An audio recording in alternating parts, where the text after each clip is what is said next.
우리 아기 예수 탄생을 우리가 이 시간에 축하도 하고, 참 예수님이 이 땅에 오신 게 너무 감사해서 우리가 성탄주일로 지키기도 합니다. 우리가 만왕의 왕으로 오신 우리 주님 앞에 이 시간에 우리 영광의 박수 올려드리도록 하겠습니다. 산부인과, 종합병원 산부인과 앞에서 지금 이제 초조하게 아기 낳을 때까지 기다리려는 아기 아빠들이 많이 있었습니다. 근데 갑자기 인문동에서 오신 아빠라고 얘기하니까 이 아빠가 얘기했습니다. 네, 아유 축하드려요, 쌍둥이네요, 그랬습니다. 그래서 아유 막 좋다고 막 하고 있는데 조금 있다가 간호원이 또 나왔습니다. 삼양동에서 오신 분, 네, 새 쌍둥이 낳습니다 라는 거였습니다. 오리동에서 오신 분, 네, 5 쌍둥이 낳습니다. 근데 옆에 있는 사람이 헉! 하고 기절을 해버리고 말았습니다. 그래서 왜 기절을 하냐고 막 물어봤더니 나 천호동에서 왔어요. 그 사람은 벌렁 넘어졌고 또 넘어진 사람이 있습니다. 아니 당신은 왜 그래? 나는 만리동에서 왔거든요. 예. 오늘도 우리의 아기 예수 탄생이 오늘도 우리에게 큰 기쁨 되기를 예수 이름으로 축원합니다. 예. 시대 역사학자들이 말하기를 지난 100여 년 동안에 3명의 영향력을 끼친 사람들이 있었다 이거예요. 근데 이 3사람은 굉장히 천재였습니다. 그래서 이 세상의 천재들이 온 인류에 끼친 혜택과 그리고 변화와 이런 것들 참 많이 가져다 듣고 극찬을 하는 내용들이 있었습니다. 이 3명의 천재들은 우리가 잘 알다시피 심리학자인 프로이드와 그리고 화가 피카소와 그리고 물리학을 전공했던 아인슈타인을 꼽고 있습니다. 물론 이 3사람은 정말 20세기의 문화, 예술 이런 과학의 모든 분야에 가서 정말 지대한 영향을 끼쳤다고 저도 인정하고 있습니다.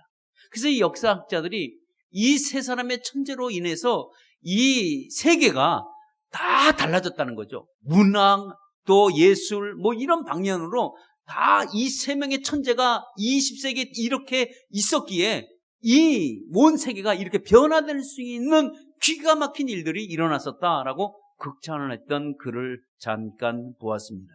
맞아요. 이들 3명은 천재였습니다. 정말 20세기에 주관을 했다고 해도 과언이 아닐 정도로 이 사람들은 대단했던 사람들입니다.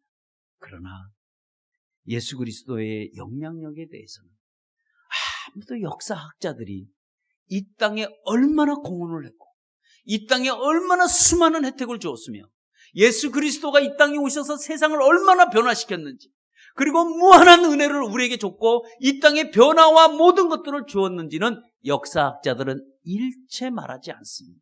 참 가슴 아픈 일입니다.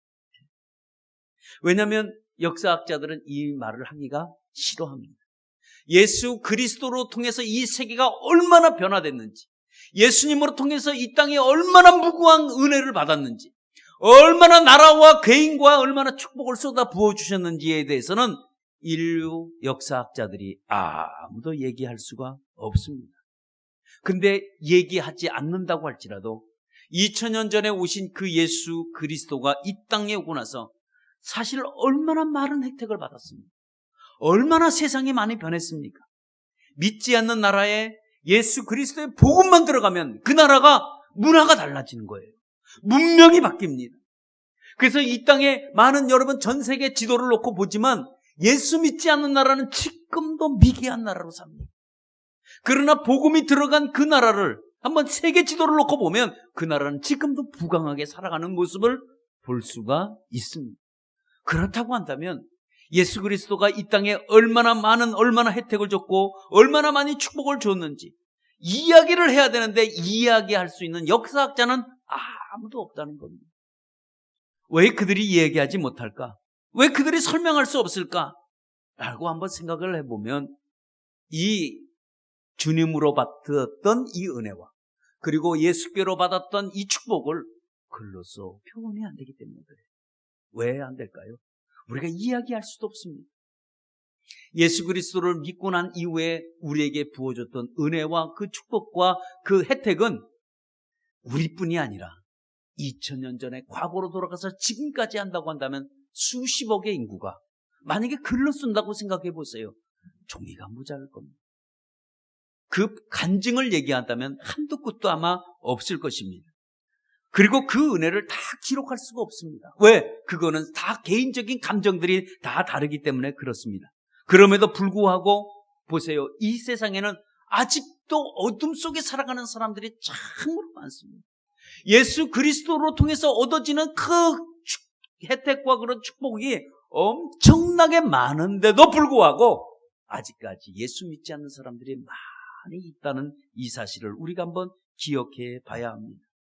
그래서 이들이 예수 그리스도가 이 땅에 오셨다고 해도 인류의 어떤 혜택과 어떤 축복을 줬다고 했는데도 그거를 모르고 살아가는 사람도 있고 또 그걸 알면서도 그대로 그거에 대해서는 이야기를 거부한 채 살아가는 사람들이 이 세상에서는 많이 있습니다. 그래서 한번 곰곰이 생각해 봤어요. 왜 그럴까? 정말 예수 그리스도가 이 땅에 오신 것은 우리에게 큰 축복의 선물인데 왜 많은 사람들이 예수를 믿지 않을까 하고 한번 생각을 해봤는데 그 생각은 예수님이 만약에 탄생을 하실 때 모든 세상의 군왕들과 그리고 귀족들과 그리고 정말 화려한 왕궁에서 귀족들을 보는 앞에서 태어났다고 한다면 이 세상이 예수님을 바라보는 시각이 아마 달랐지 않았을까라고 생각해 봤습니다. 예수님이 탄생에는 어떤 귀족들도 와서 축하하지 않았습니다. 세상의 군왕들이 찾아와서 줄을 서지도 않았습니다. 어느 누구에게도 환영받지는 못했습니다. 그러나 예수님은 이 땅에 조용히 우리 곁에 찾아오셨다는 겁니다. 그것도 화려한 왕궁이 아니라 마구간에서 태어났습니다. 정말 천사의 말을 듣고 몇몇 목자들이 그 쫓아와서 그 아기 예수 탄생을 보면서 막 축하했습니다. 그들의 신분은 정말 화려한 신분이 아니었습니다. 그들의 신분도 누구에게나 내놓을 수 있는 신분도 아니었습니다. 어떻게 보면 그들은 자랑할 만한 것도 없었습니다. 목자들은 그저 가난하고 천한 직업을 가진 사람들 속에서 그냥 예수 그리스도의 탄생의 축하로 그냥 끝나고 말았습니다. 어떻게 된 걸까요? 왜 예수 그리스도가 이 땅에 오셨는데도 불구하고 왜 그렇게 됐을까? 여러분도 기억하실지 몰라도 영국의 엘리자베스 여왕이 미국을 방문하기 위해서 한번 그 행사를 놓고 언론들이 그 예전 풍무에 대해서 보도하기 시작했습니다. 여러분들을 기억하실지 몰라도 그는 행사 때마다 갈아입어야 될 것이 요 장소에서 요 장소로 가는데 옷을 갈아입어야 된다는 거예요. 옷을 수천 벌을 준비했습니다. 어디 옷만 그럽니까? 구두도 거의 컨테이너로 뭐 하나 비슷하게 가져간다고 아마 의전품을 그때 다 소개했습니다. 예. 그래서 심지어 장례가 났지 않았지만 장례가 날 걸 대비해서 그 장례복까지도 챙기고 그리고 먹을 거 또 자기가 몸이 아파서 혈당 그 액도 다 준비해가고 혈정액도 갖고 가고 그리고 화장실도 아무나 못 가니까 그 변기 세트를 그 거의 세트 하나를 움직여서 그걸 갖고 가고 있습니다. 아무튼 이렇게 저렇게 해서 갖고 간 것이 2,000kg가 넘습니다. 금액만 준비하는 간 것이 아니라 이거 준비하는 경비만 우리나라 돈으로 26억 원이 들었습니다. 그러니까 이렇게 준비를 한 거예요. 예. 거기에 따르는 수행은 몇십 명이고 또 이제 출발해서 갈 때까지 그 경비는 아마 수천억에 이른다고 얘기도 합니다.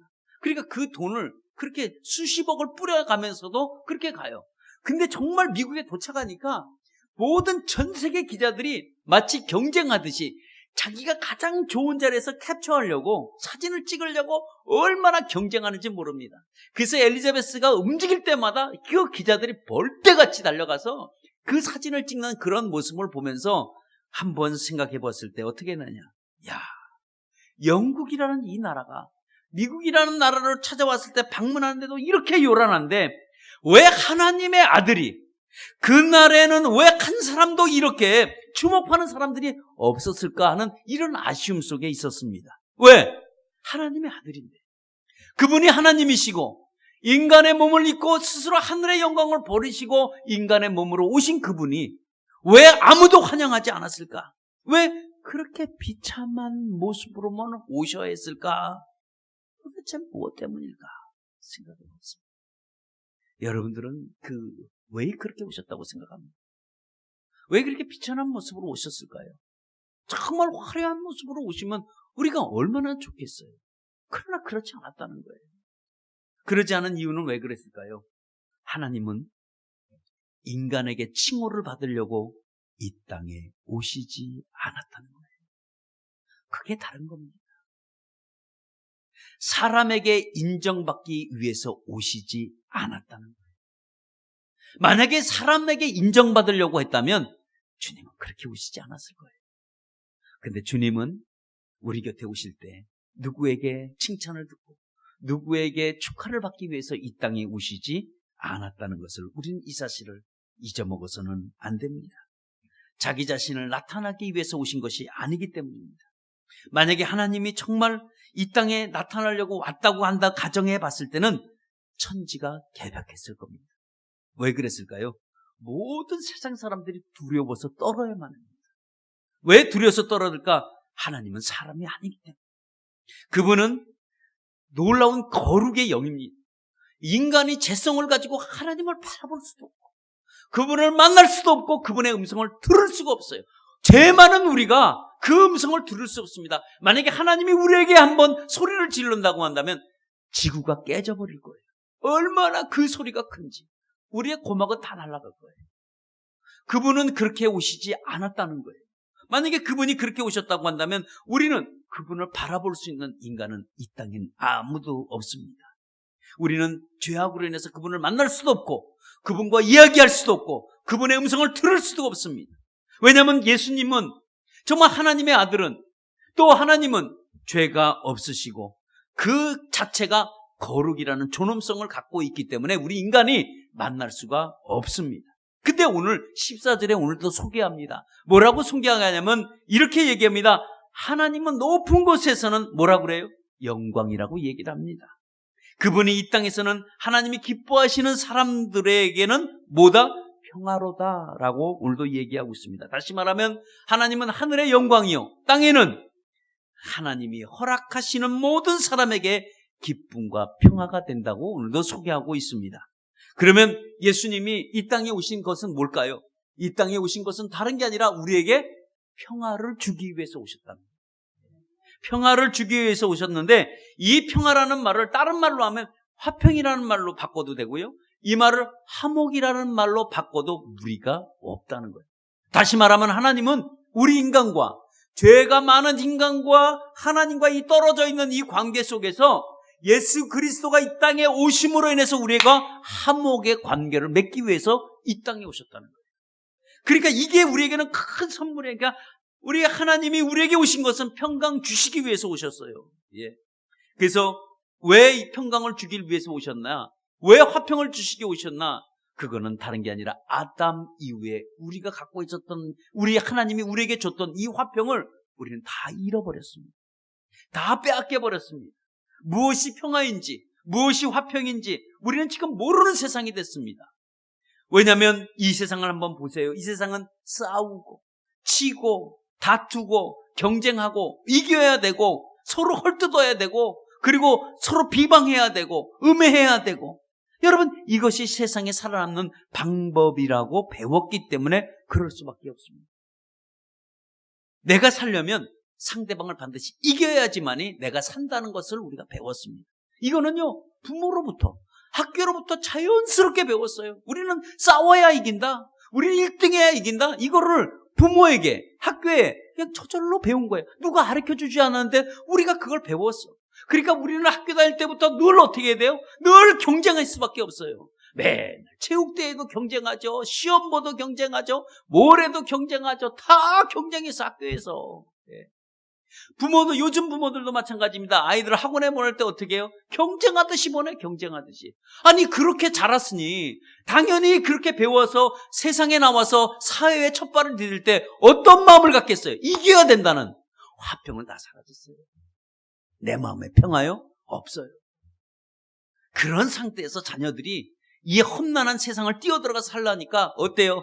화평보다는 어떻게든지 이겨야 된다, 이런 마음으로 갖고 살아가니 어떻게 하겠어요? 그러니까 화평이라는 말은 뭘까요? 평화라는 말은 강자에게만 이야기가 되는 거죠.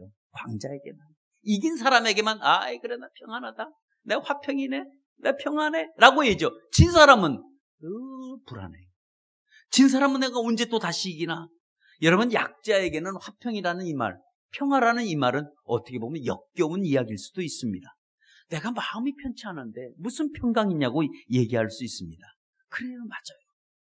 우리 마음 화평이 없어요. 우리 마음 평강이 없습니다. 그러나 우리가 하나님을 만나면 이것이 회복되는 줄 믿습니다. 그러니까 우리가 회복이 돼야 돼요. 그러니까 이 회복시켜 주시려고 예수 그리스도가 이 땅에 오셨다는 거예요. 우리가 성탄의 예수를 우리가 만나지 않으면 절대로 우리 마음의 평화를 가질 수 없다는 것도 우리가 아셔야 됩니다. 그러니까 예수님이 이 땅에 오신 것은 하나님과 우리 사이에 화목을 만들어 주기 위해서 이 땅에 오셨어요.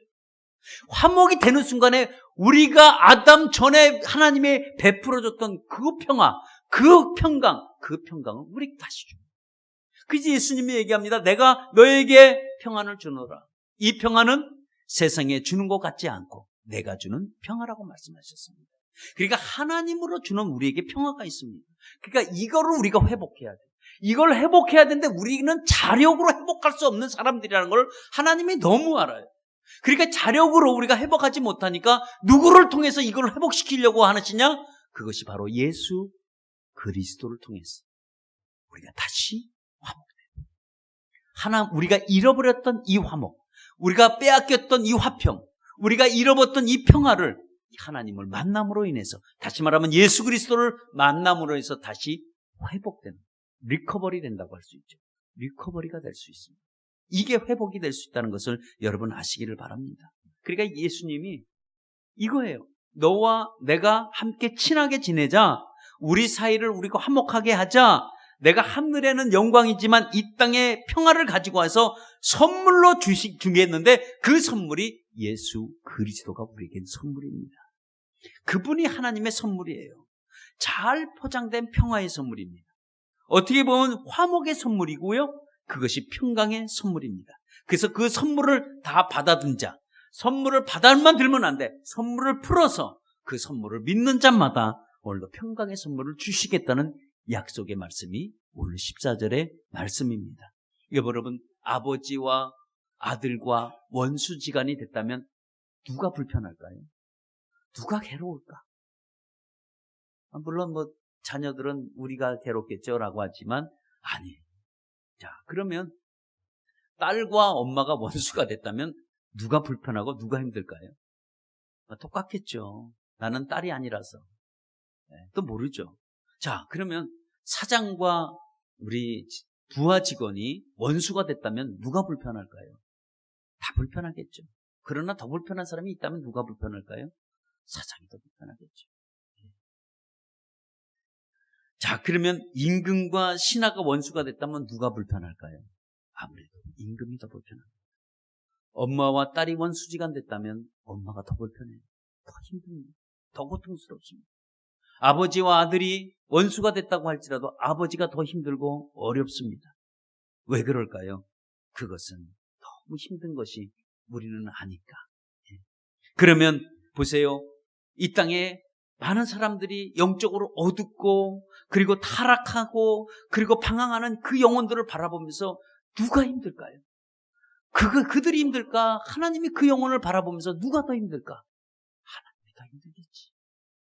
그러니까 힘드니까 하나님이 해결해 주시려고 이 땅에 예수 그리스도를 보내주신 겁니다. 화목하기 위해서.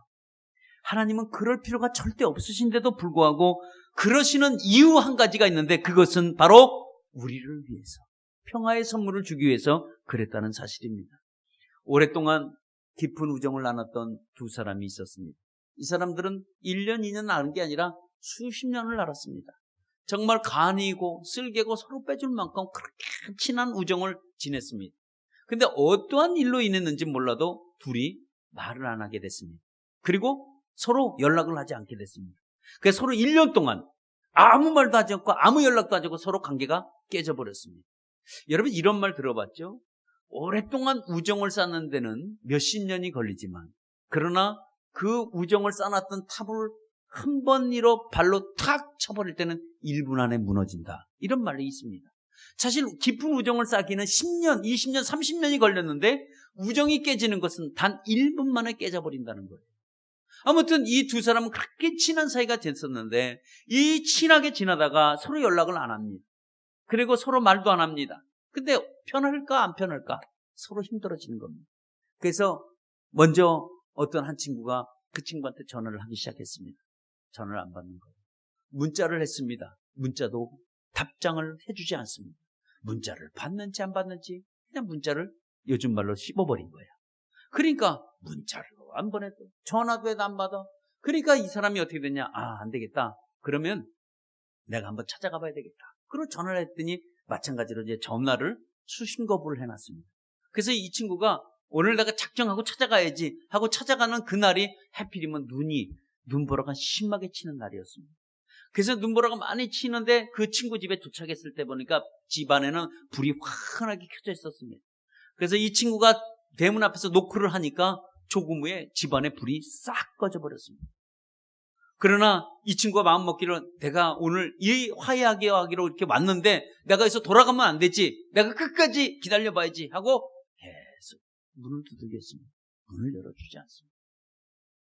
이제는 마지막으로 두들기고 돌아가야 되겠다 생각하고 문을 두드렸는데 그때 마침 친구가 문을 열어주었습니다. 근데 안에 있는 친구가 밖에 있는 친구를 보는 순간 마음이 찢어질 듯 아팠습니다. 왜냐하면 온 머리서부터 발끝까지 눈에 다 덮여서 오들오들 떨고 있었던 그 친구의 모습을 보고 얼른 집 안으로 들어와서 타월로 눈을 털어주고 춥지 않았니? 이 한마디에 우정이 다시 한번 회복이 됐다는 거예요. 단 순간에 10분 안에 모든 우정이 여러분 회복이 되었습니다. 왜냐하면 그 눈을 맞고 그 앞에서 오들오들 떨고 있는 모습을 보면서 그 친구의 마음을 볼 때 이 앞에 아무도 녹지 않을 사람이 없기 때문에 그렇습니다. 여러분 반대로 한번 생각해 보세요. 하나님이 모든 하늘의 영광을 버리고 천하고 천한 신분으로 이 땅에 오신 예수님의 모습은 우리에게는 분명한 여러분 축복입니다. 마국간에서 탄생하셔서 우리에게 찾아오신 하나님은 바로 눈을 받고 대문 밖에서 오들오들 떨면서 우리의 마음을 열도록 지금도 계속 노크하는 친구의 모습과 같습니다. 근데 열지 않습니다. 세상에 많은 사람들은 지금도 열지 않고 마음 문을 그렇게 꼭 닫고 있는 사람들이 참 많이 있습니다. 여러분 우리가 예수 믿는다는 것 이건 하나님의 놀라운 축복의 선물입니다. 여러분 이거를 잊어서 안 돼요. 오늘 예배드리는 여러분의 모습이 참 행복한 사람들의 모습이 되길 축원합니다. 이 자리가 왜냐하면 왜 우리가 행복하냐? 이 자리가 하나님이 우리와 함께 화목의 자리를 만들어 주시려고 오늘도 우리에게 이 자리로 옮겨주신 줄 믿습니다. 그러니까 이 자리가 우리에게는 화목의 자리입니다. 오늘도 평화를 주시기 위해서 잃어버린 우리의 평강을 우리에게 주시기 위해서 이 땅에 우리의 구주가 되신 분이 예수 그리스도이기 때문에 그렇습니다. 오늘도 하나님 아버지를 찬양하면서 예배드리는 이 축복은 아무나 받는 것이 아니기 때문입니다. 아무나 누리는 축복도 아닙니다. 땅에서는 기뻐하신 사람들에 있는 평화이기 때문에 그렇습니다. 410장에 보면 저는 또 찬송이 있는데 저는 이제 예배 때 한 번도 찬송을 불러보지는 않는데 한 번 좀 불러보려고 합니다. 이 평화를 얻으려고 주 앞으로 나갈 때 주 앞으로 나갈 때 주 예수님 우리에게 주 예수님 우리에게 이 평화 주시도다 이 평화 주시도다 평화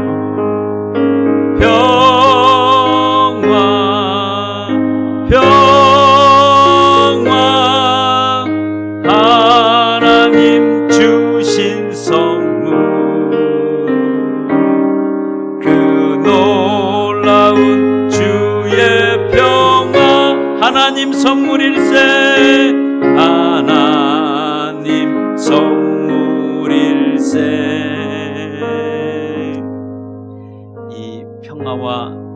이 평강은 다른 곳에 있지 않습니다. 예. 한 군데에서만 우린 찾아봐야 돼요. 이 평화와 평강은 다른 데 있지 않습니다. 지금도 우리가 성탄주일이 되어도 염려와 혹시 근심 속에 계신 분이 이 자리에 계십니까? 아니면 내 짐이 지금 너무 무거워서 견디기 어려운 분이 지금 계십니까? 우리가 할 수 있는 것은 주님을 다시 바라보는 여러분 되시기를 바랍니다. 왜냐하면 그분은 우리에게 평화의 왕입니다. 근심 걱정 우리가 그분에게 다 맡기시기를 축원합니다. 우리가 그분이 우리에게 책임져 주실 거기 때문에 그렇습니다. 우리의 인생을 인도하시는 분도 예수님이십니다. 왜냐하면 그 자체가 평화의 선물이기 때문에 그렇습니다. 오늘도 그러나 이 선물은 온 인류의 선물이지만 받는 자가 있고 받지 못하는 자가 있습니다. 누구에게 평화를 주셨는가? 그것은 예수님을 통해서 하나님의 주신 선물을 받을 수가 여러분 있습니다. 아무나 아닙니다. 오직 예수 그리스도를 믿는 자들에게만 주시는 화목과 평강의 여러분 선물입니다. 그분이 직접 말씀하셨습니다. 내가 너희와 세상 끝날까지 동행해 주겠다는 약속한 임마누엘의 우리에게 약속을 허락해 주셨습니다. 이 세상 끝날까지 내가 너희와 함께 있겠다는 그 약속을 해 주셨습니다. 우리를 한순간이라도 떼어놓으시고 우리를 버리시고 그렇게 약속하신 게 아니라 내가 세상 끝날까지 절대 너희들을 떠나지 않고 내가 너희들과 함께 하겠다는 약속이 바로 임마누엘의 약속이기도 합니다. 동대문의 그 평화시장 지나서 동대문에 가면 옷가게 이름이 있는데 옷가게 이름이 하한의 옷가게가 있습니다. 여러분들 혹시 보셨는지 몰라도 한번 이 사람이 그 기독교 방송에 한번 나와가지고 한번 히트를 친 적이 있는데 이름이 여러분 하한의 특이하죠. 그 하한의 이름에 대해서 해석이 여러 가지 있지만 그 가족들이 다 동업자라고 합니다. 그래서 예와, 명화, 가마, 장화, 정화 이렇게 형제들이 다 가게를 한대요. 그러니까 하자 돌림이니까 그냥 하한애구나 라고 했는데 모두도 그런 줄 알았다고 합니다. 근데 그 사람들이 얘기해요. 그런 뜻이 아니고 하나님이 함께 하시네 라고 해서 하한의 가게라고 얘기를 했다고 합니다. 아무튼 하나님이 오늘도 우리 가게 안에 함께 계시네 그래서 하한애라는 거였습니다. 그런 의미로 볼 때는 참 좋은 이름 같습니다. 그래서 여러분들이 혹시 누가 뭘 한다고 그랬다고 하한애로 내시면 참 좋을 것 같습니다. 그래서 우리 옆 사람과 한번 이렇게 인사해 보겠습니다. 오늘도 하나님이 임마누엘로 함께 하십니다. 한번 인사해 보겠습니다. 임마누엘 함께. 여러분 우리가 누구입니까? 우리는 임마누엘의 축복을 받은 사람들입니다. 이 성탄주일의 기쁨이 되시기를 예수 이름으로 축원합니다. 평강으로 왕으로 오신 주님을 통해서 여러분의 삶과 여러분의 가정과 여러분의 사업체에 여러분 기쁨이 가득하시기를 예수의 이름으로 축원합니다. 여러분 임마누엘 이것은 지상의 가장 기쁜 소식이요 온 인류의 최고의 여러분 소식입니다. 바로 예수 그리스도를 얻어진 이 임마누엘의 축복이 성탄절에 누리는 저와 여러분 되시기를 예수의 이름으로 축원합니다. 기도하겠습니다.